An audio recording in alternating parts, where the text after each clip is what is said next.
Board of School Trustees of Lebanon Community School Corporation meeting. And it is a meeting in public for the purpose of conducting school corporation business and is not considered a public community meeting. There will be time for public participation as indicated on the agenda. The meeting site is fully accessible, but any person that needs further accommodation can contact the superintendent at the school's corporation central office. Mr. Havlin, will you lead us in the Pledge of Allegiance? I pledge allegiance to the flag of the United States of America and to the republic for which it stands, one nation, under God, indivisible, with liberty and justice for all.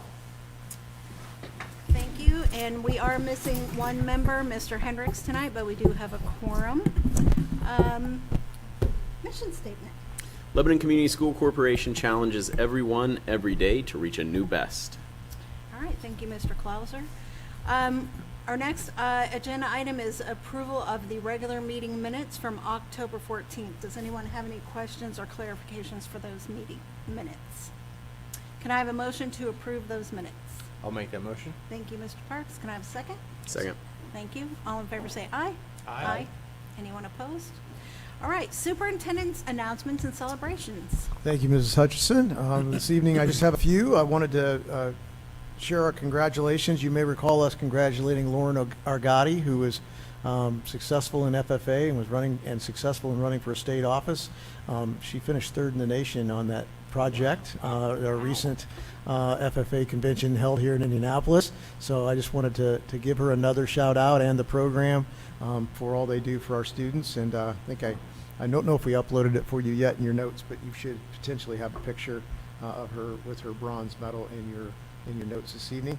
Congratulations to our fall sports, finishing up the fall sports this year. We had some cross-country folks, students make it to the state meet and represent Lebanon proudly at that meet. And of course, our sectional champion football team. I will just say that they have been a joy to watch.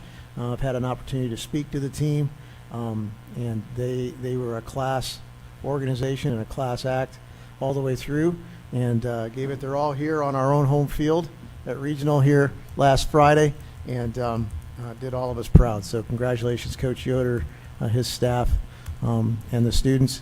I was most impressed too by their sportsmanship throughout the year, and I was able to witness some officials and referees having conversations with our players after the game, congratulating them on their sportsmanship. And as a superintendent, that's all you can hope for. So might have something to do with good parenting, perhaps.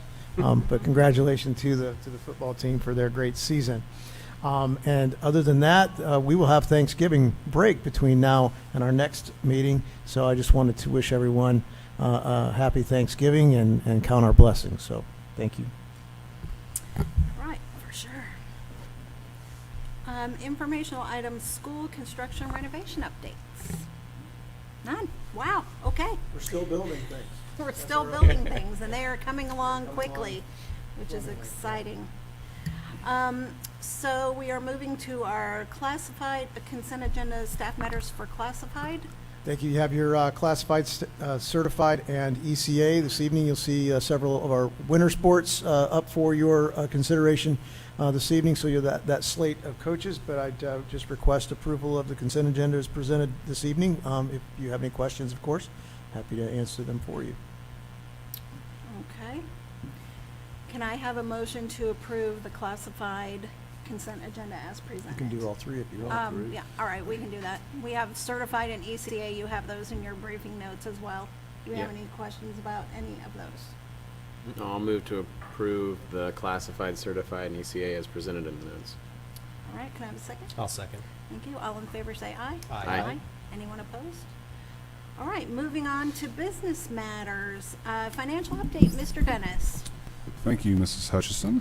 Included this month, as always, is our financial update that shows our performance month over month, as well as a detailed breakdown of the month of October. Happy to answer any questions the board may have prior to reading claims.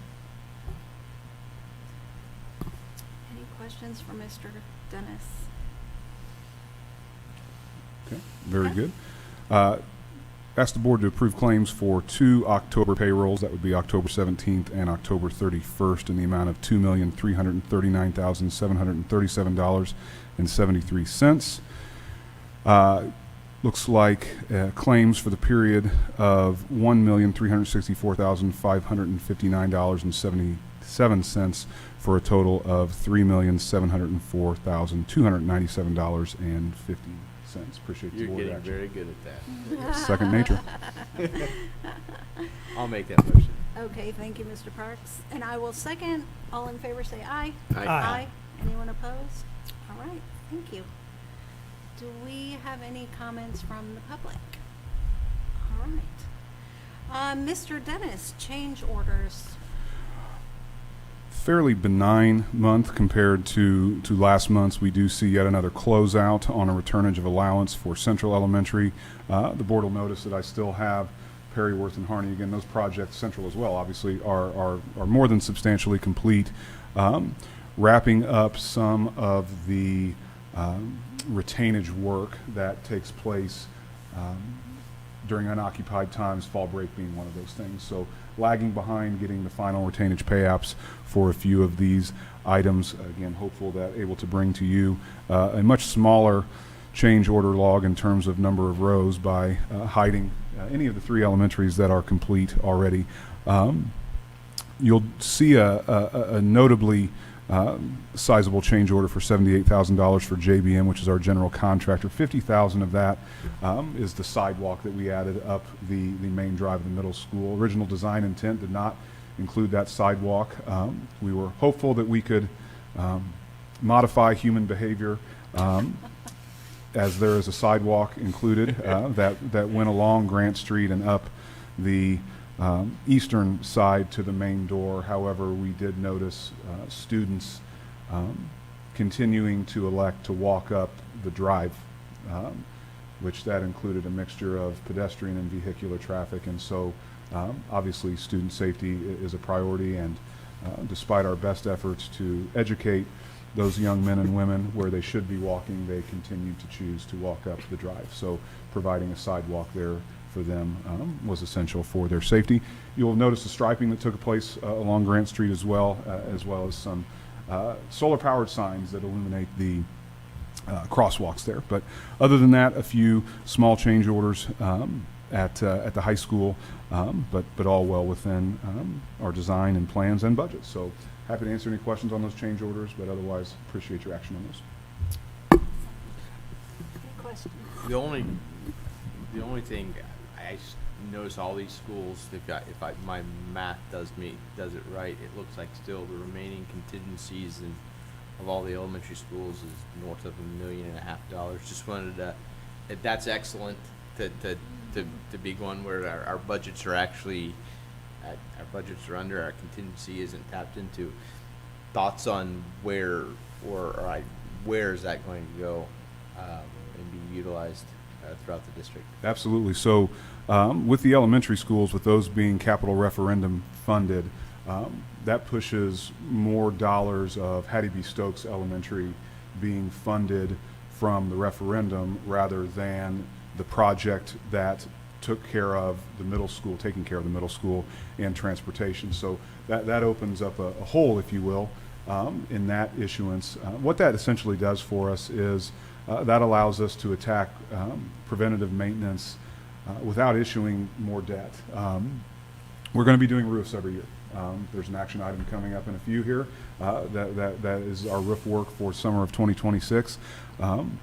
We would do a project description for that, and we would issue bonds for that. All this means is we don't have to do that. Our project descriptions are written in a manner that allows us to capitalize on these dollars for capital improvements, which of course is the preventative maintenance, making sure our roofs are always watertight and under warranty. Obviously parking lots, whether it's crack fill and seal coat or the full mill and overlay. But simply put, they'll be allocated to projects that we were going to do anyway that would have required further debt to be issued. Excellent. Thank you. Okay. I would like to make a motion to approve the change orders as presented. Can I have a second? I'll second. Thank you. All in favor say aye. Aye. Anyone opposed? All right, Mr. Dennis, that is hard to say, bus wash maintenance program. Thank you, Mrs. Hutchison. So this is a monthly contract for $550 to provide preventative maintenance for our bus wash. To put this in perspective, I have listed the size of our fleet that utilizes this bus wash. So between our 40, let's see here, and you can help me out. I know, Mrs. Nichols, you're here. 43 yellow school buses, I believe, and 7 white activity buses. Those all go through our bus wash, but so too do our 7 SRO vehicles, our 2 box trucks, delivery trucks, as well as 10 buildings and grounds vehicles. So currently, to go to the local truck wash here in town, we're looking at $44 per wash. So again, just to put it in perspective, this contract would represent washing each vehicle twice per year at the truck wash. And so, well worth it. Every school corporation that has a bus wash and a transportation facility that we have spoken to in the greater Indianapolis area utilizes this particular program and state that it maintains the bus wash working in good working order. A lot of complicated mechanics to that require monthly attention to keep running at optimum efficiency. So happy to answer any questions on that, but this is a 12-month agreement for $550 per month to provide preventative maintenance to the bus wash. In general, how often do we wash a bus? It's a great question. So what we would typically try to do is wash each vehicle quarterly. So that is to obviously maintain aesthetics. We have buses, many buses, that still travel down gravel roads. Furthermore, especially during the road salting season, the Indiana State Police have become particular about failing buses during annual inspections, even for surface rust. And so maintaining the clean metal surfaces and free of those corrosive road salts pay off in maintaining our bus fleet. We have 6 spares now. As we have grown as a corporation, we are down to 6 spares, which is about 3 buses under what best practice is for having spares on the lot. So that means on any given morning, only 6 of our yellow school buses stay behind, and the others are on a route. As we get into the colder seasons, you'll show up and a bus won't start one day. A bus may be off for engine work. Our spares can dwindle quickly. So having a bus parked for failing an inspection has some ramifications for our ability even to provide transportation normally. So quarterly is a good benchmark. We are not washing these buses weekly. That would be wasteful of the soap, water, electricity that it uses. However, having that is certainly a money saver when you think about having to go to the truck wash over on 39 to do that. It's definitely not a luxury item. It's a very pragmatic. Yeah. The maintenance, what all does that entail? Becky, can you speak to how they maintenance that, or do you know the specifics of, are they greasing fittings? Are they? They grease all the fittings. There's white on the chain that's kind of like high resin plastic now, not like the old white chains that they cut. So they come in, they grease all the cylinders, they make sure everything's in good working order. They check all the moving parts, mechanics of it. Brushes, will they replace brushes?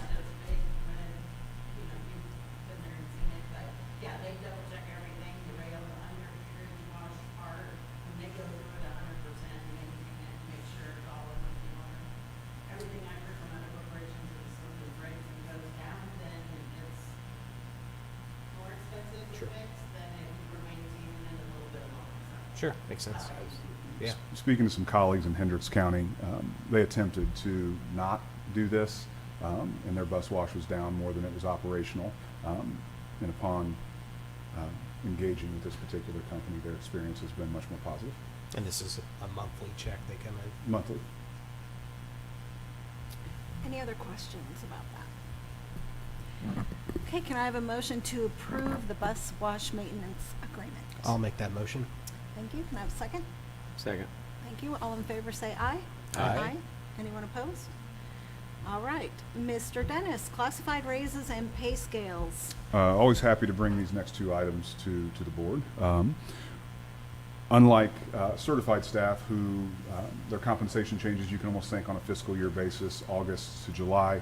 All classified staff in the corporation, so that would include IAs in the buildings, custodians, maintenance, bus drivers. They're on a January to December schedule, and so their wages are adjusted, raised, hopefully, every January, and that's what I bring to the board today.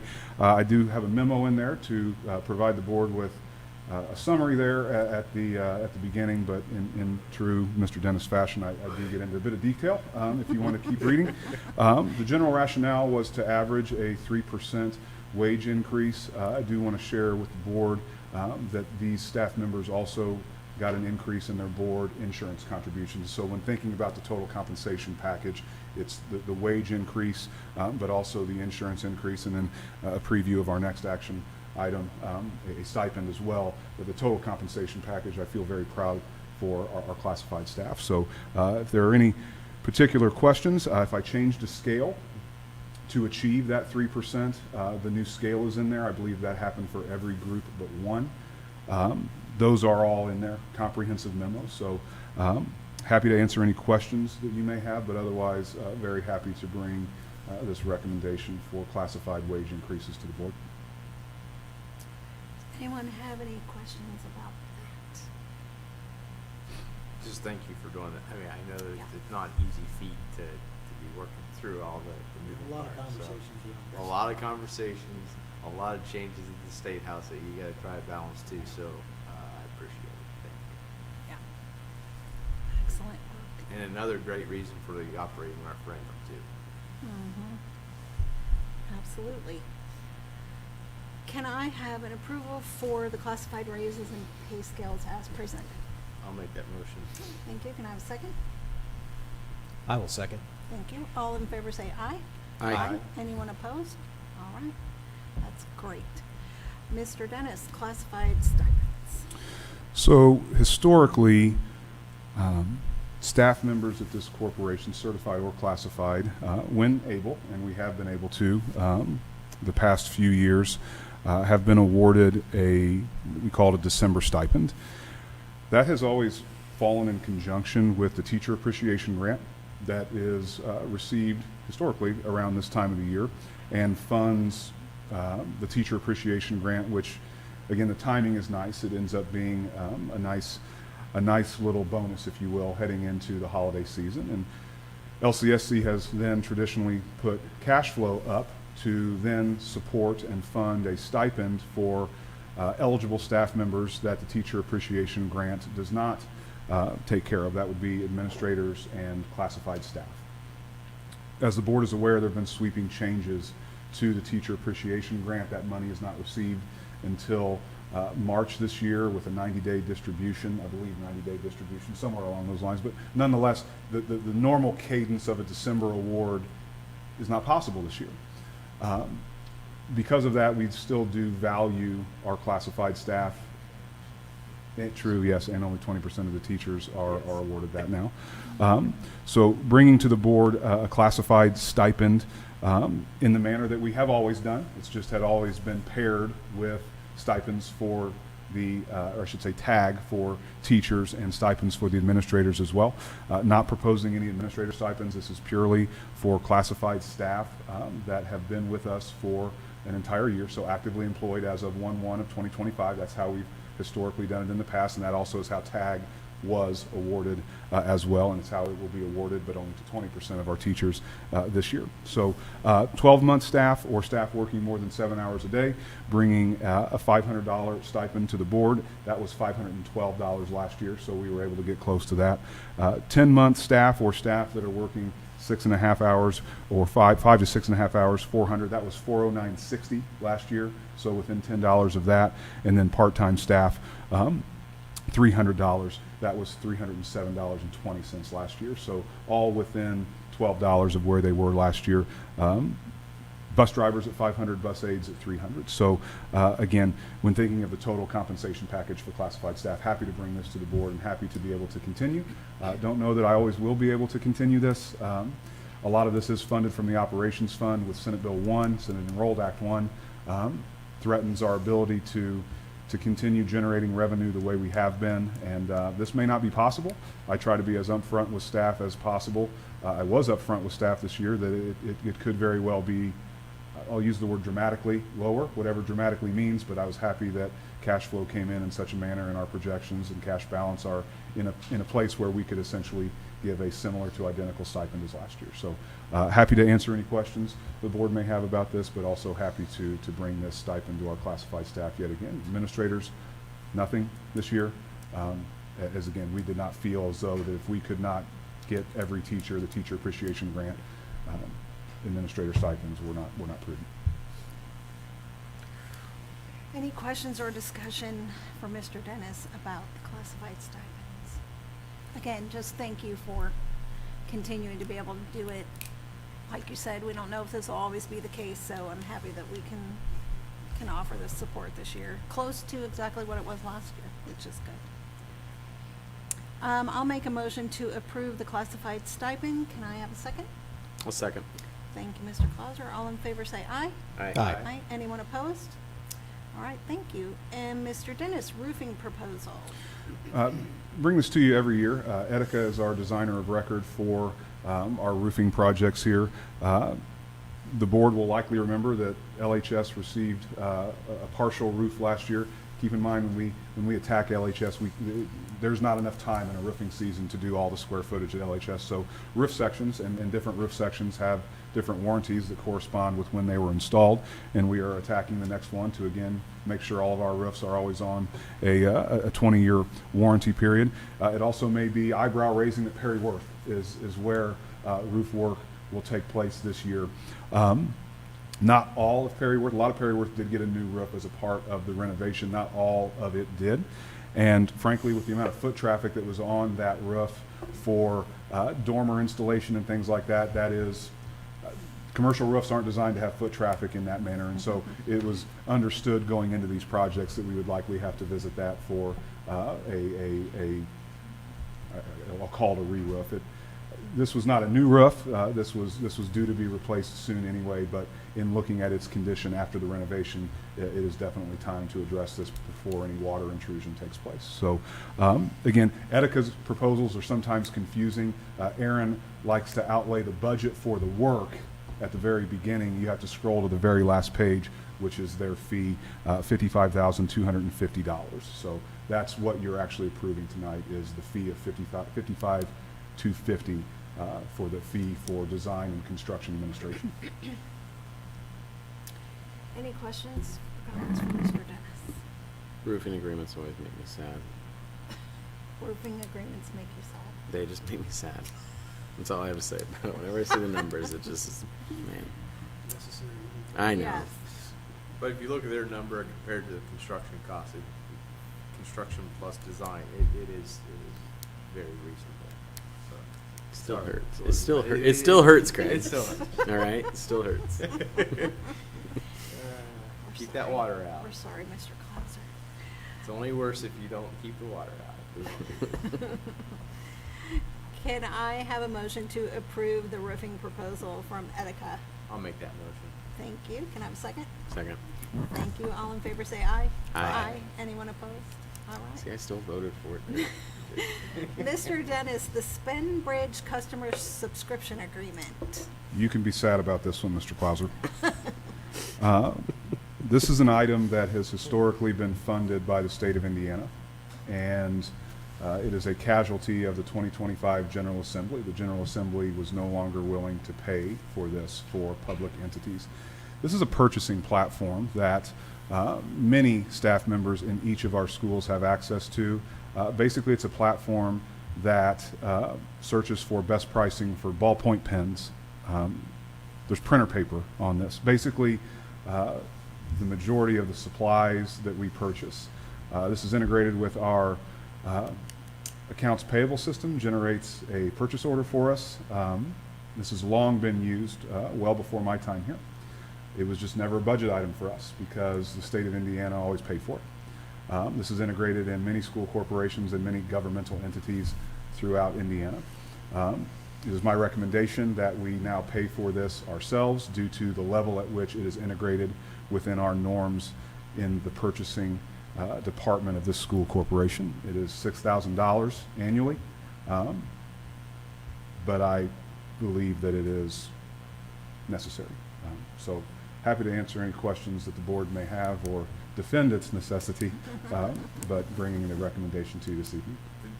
Did they discuss why they stopped?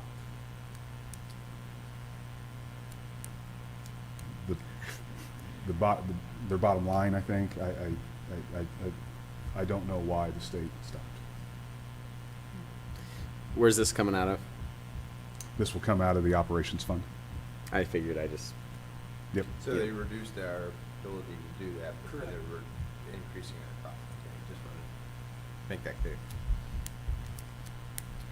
And obviously, having a platform makes it efficient and, All of the, I mean, this is, Let's talk if about, you talk to any of our staff members, they know the word spend. talk about return on investment. It'd be difficult to measure, but it'd be difficult to think about the man hours it would take for us to do it a different way, you know? Yep. I'm not Training. questioning. No, it. we know It's- you're not. It's more We of know a you're not, but question of the I need think for I'm this to have to- making your point a different way, which is that it actually is quite an efficient process to be able to do it. So this way, yeah. can I have a motion to approve the SpendBridge customer subscription agreement? I'll make that motion. Thank you. Can I have a second? I'll second. Thank you, Mr. Parks. All in favor say aye. Aye. Anyone opposed? All right. Mr. Dennis, credit card limit increase. And Mr. Clauser, hopefully I can swing it back the other way with this, and I'll explain how. Asking for a credit limit increase for Mr. Triller's credit card. When we were contracted with Aramark for buildings and ground services, they purchased many supplies for us. Aramark is no longer with us, and so those supplies are now purchased by us. We knew it would be. Slight oversight on my part, not increasing Mr. Triller's credit card when we made this change. Why is this good news? In the month of October, when normalized for payrolls, comparing October 25 to October 24, by my calculations, there is a $41,000 savings as opposed to when Aramark was present, and we appreciate their work throughout those years. But compared to 2025, that savings is there. So when we're talking about the operations fund and SCA 1, that prudent decision, I think, of exploring buildings and grounds management in-house, I think will pay dividends and is working well. So including the supplies that we need to purchase now and the payroll of our new staff members, I'm noticing 5-digit savings monthly for the operations fund. Almost covers the cost of the roof contract. Feel better now? Yeah, I mean, this one. Can I have a motion to approve the credit card limit increases as presented? So moved. Thank you. Can I have a second? I'll second. Thank you. All in favor say aye. Aye. Anyone opposed? All right, thank you. Thank you, Mr. Dennis. Dr. Milliman, Administrative Contracts and Benefits Schedules. Thank you, Mrs. Hutchinson. I'm, like Mr. Dennis, is pleased to bring this recommendation to you this evening.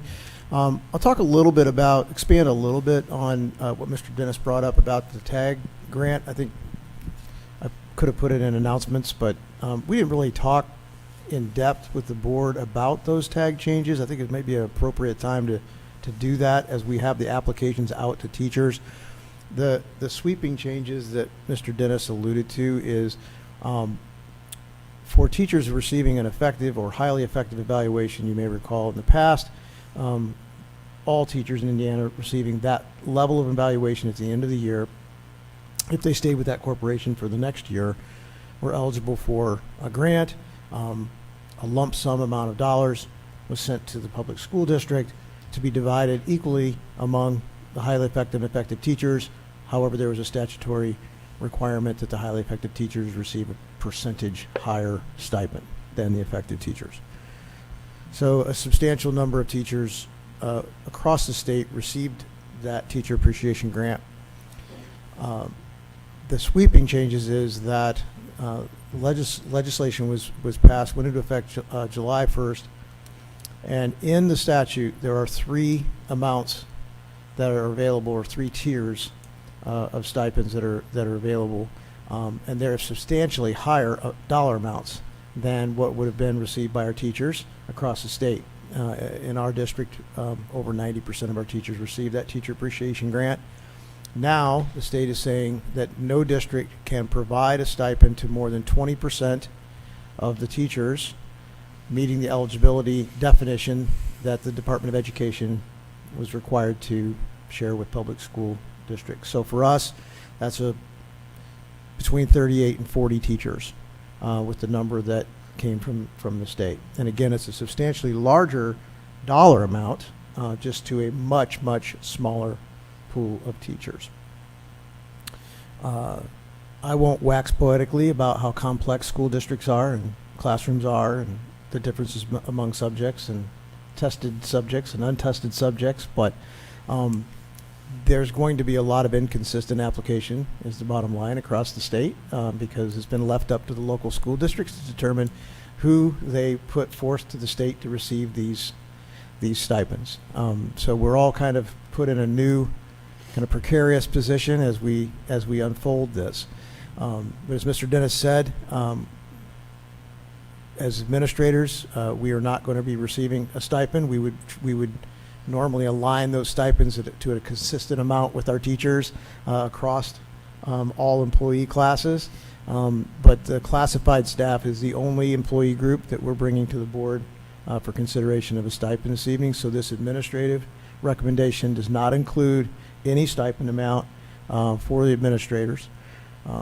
The across-the-board percentage averages, the average raise, I'm sorry, not the average raise, across-the-board raise for administrators comes to 3.22%. Divide the pot of dollars we had available, you get an odd percentage from time to time, which is consistent with our teachers. You'll note that our average raise for our teachers was around 6.1%, but recall some of our teachers start at step A and some of our teachers are at step Z, so certainly the percentage would be different among the teachers. This would be a 3.22% raise for our administrators. If an administrator was at his or her salary was at a point that the 3.22% did not equal the flat dollar amount we gave teachers, we did round that up. We wanted our administrators to at least receive the flat dollar amount raise that our teachers received across the board. So I suppose there may be a couple administrators that it's 3.215 or something like that. So that's across the board. There's no increases or changes in the benefit schedules for any administrators. This is just a 3.22% raise for administrators across the board. So I'd be happy to answer any questions. Mr. Dennis and I would be happy to answer any questions. We appreciate our administrators, of course, as we do our teachers. We want to stay regionally competitive. We want to stay competitive in the hunt for good administrators, as we unfortunately have to say goodbye to them for retirement or if they change their life path. And we believe this keeps us in that realm along with our teaching staff. So again, happy to answer any questions you might have. Any questions or discussion? All right, can I have a motion to approve the administrative contracts and benefits schedules as presented? So moved. Thank you. I will second. All in favor say aye. Aye. Aye. Anyone opposed? All right, thank you. Skyward Agreement. This fell to me. I'm not exactly sure why, but I'll take it. Mr. Dennis, are you ready to talk about this? Sure. Skyward, I think everybody in the room knows, either as an educator or parent, is our student information system. Every district has one. There's 2 or 3 major players in the student information system game across the country. We are a Skyward district, along with many other Indiana districts. It is a robust program, has many different capabilities. So we are electing to continue with Skyward. However, they are moving into a new system, I guess, upgraded system, more user-friendly system, one with a little bit more capabilities. even as a parent, I think it probably feels a little old. You know, I mean, it has kind of that, I don't want to say the old DOS feel, but it's a little clunky, and it is difficult in many respects. I'm going to get a nod from the administrators that are with us this evening to quickly spin up reports.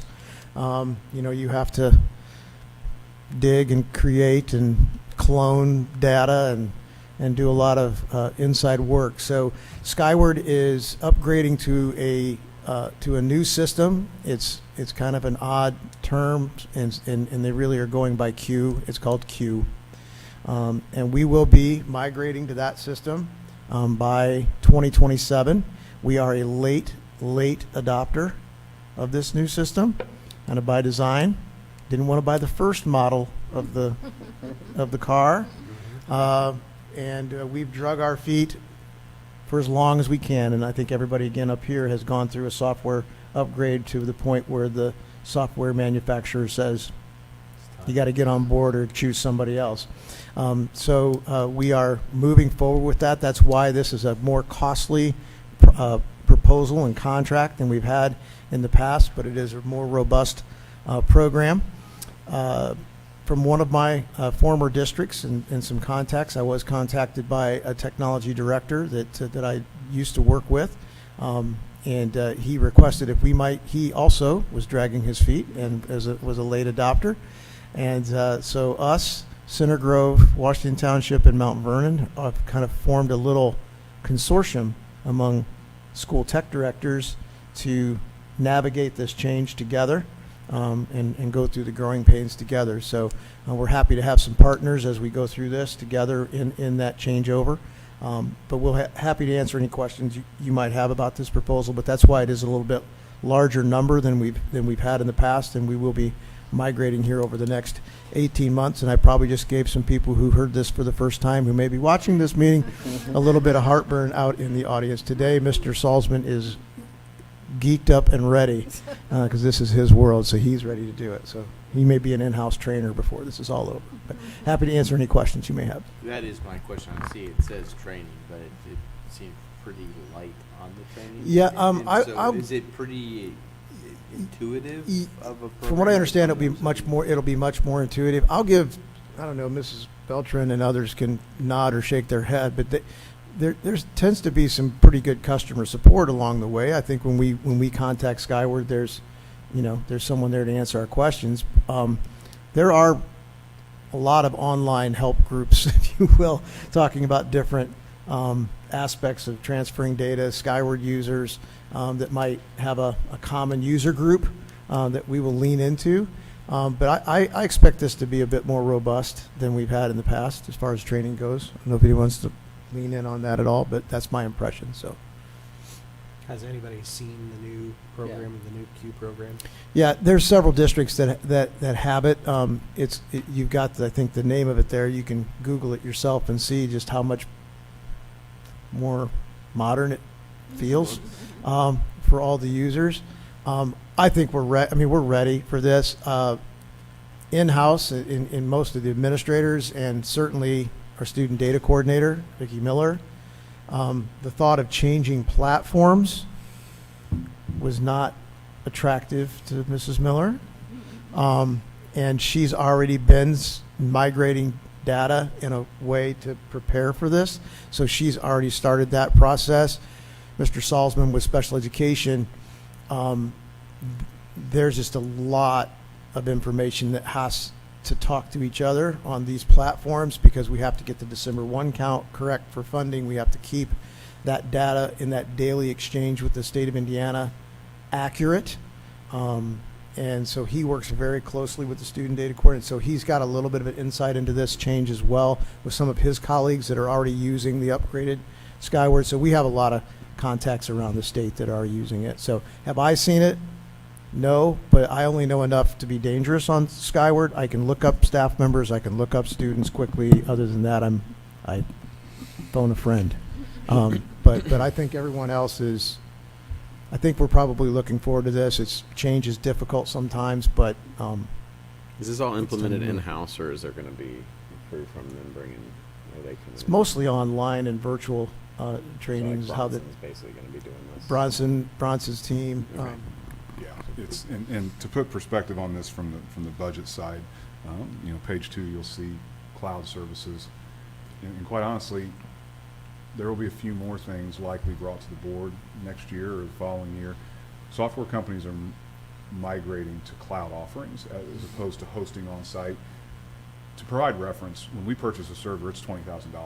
And so as I get sensitive when these things are brought to me because the amount of money for software it will open your eyes a little bit. But when you factor in they're hosting your data in their cloud, I know parents in the school corporation have received multiple parent squares from us where this is a different example where MetroNet is down and impacts the communication abilities of our school corporation.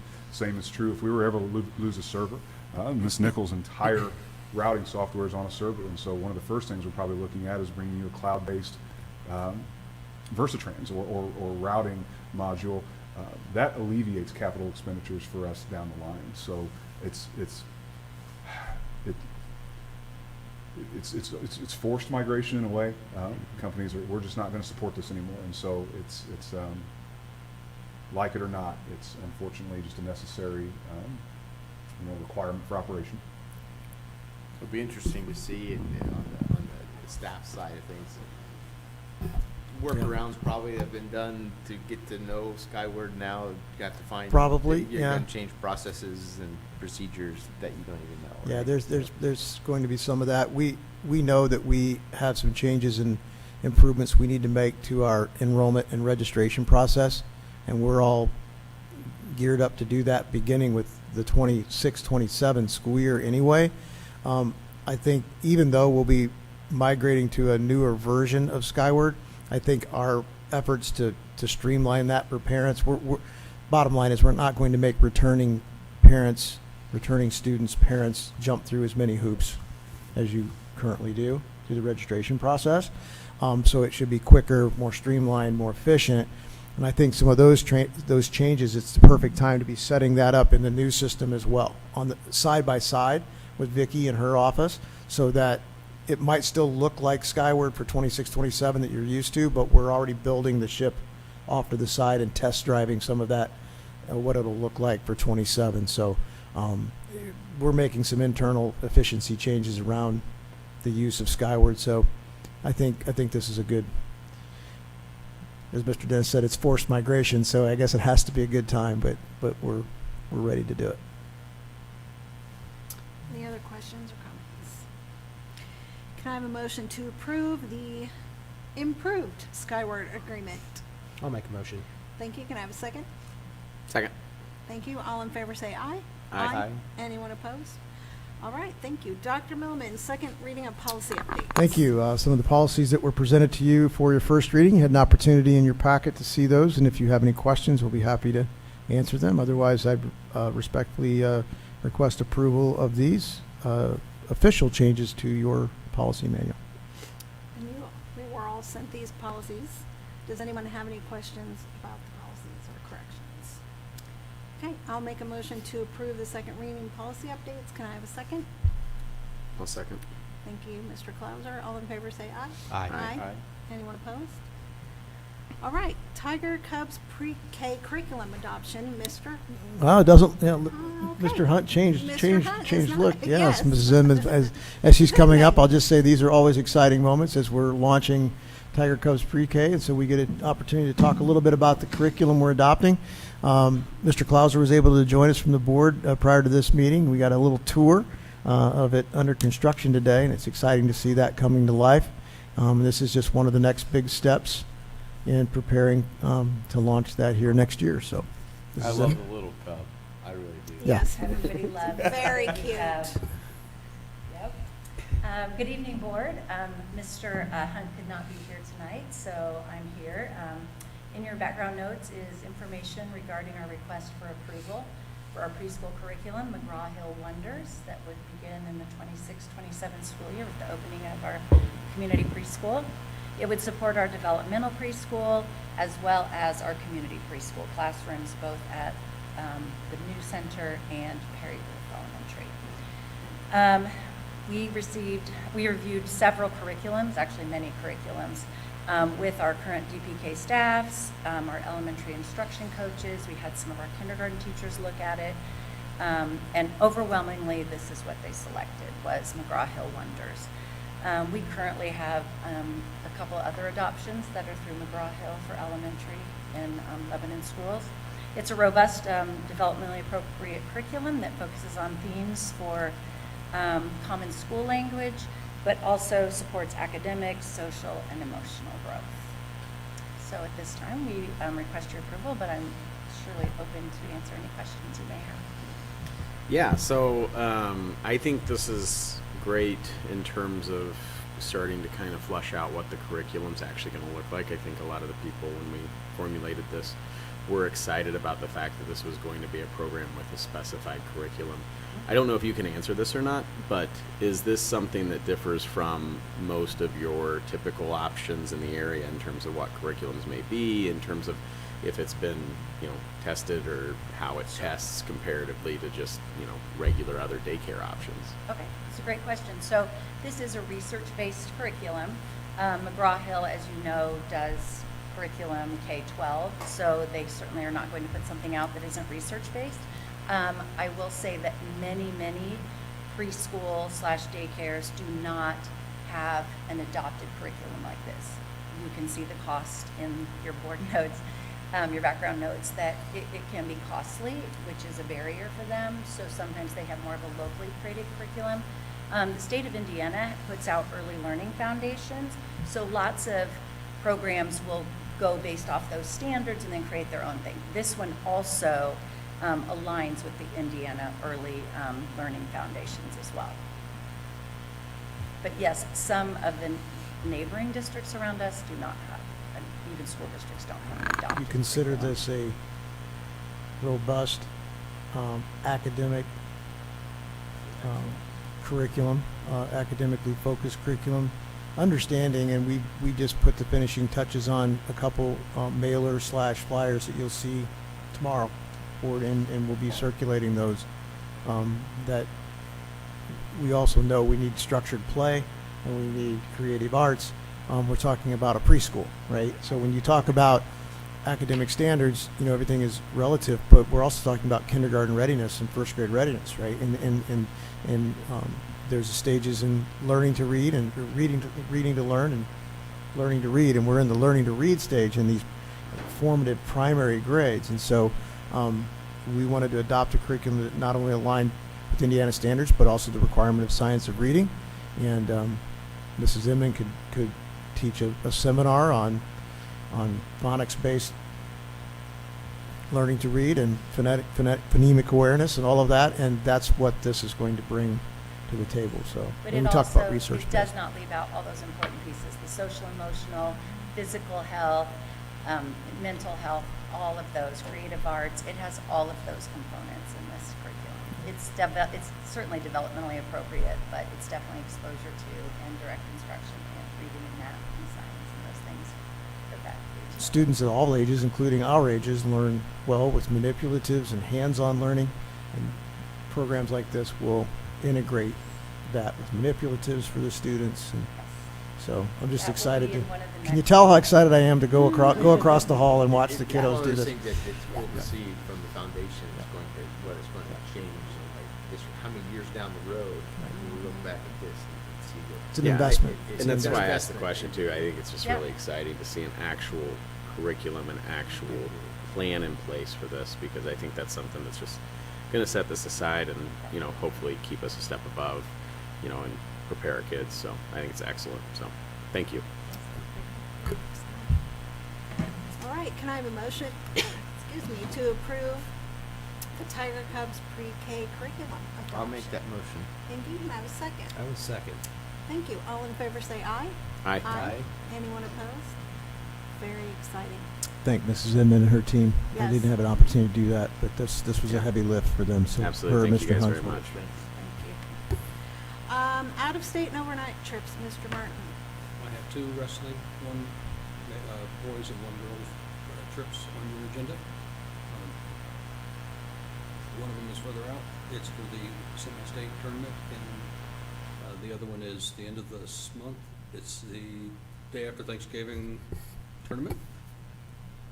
Any questions that you want from me? I had to look up the boys. I was like, is Anderson really closer to Newcastle? And it's a lot closer. I didn't realize how close.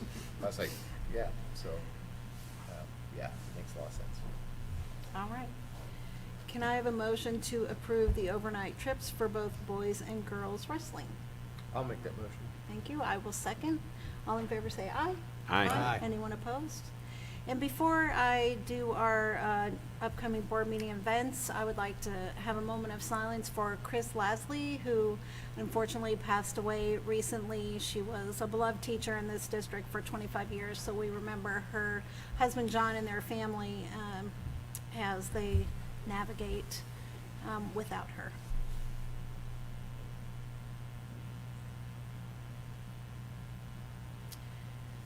All right, thank you. Our next regular board meeting is December 16th. Right before break? Right before break. And then our break is December 22nd through January 2nd, so that will be coming right up. We hope everyone has a very happy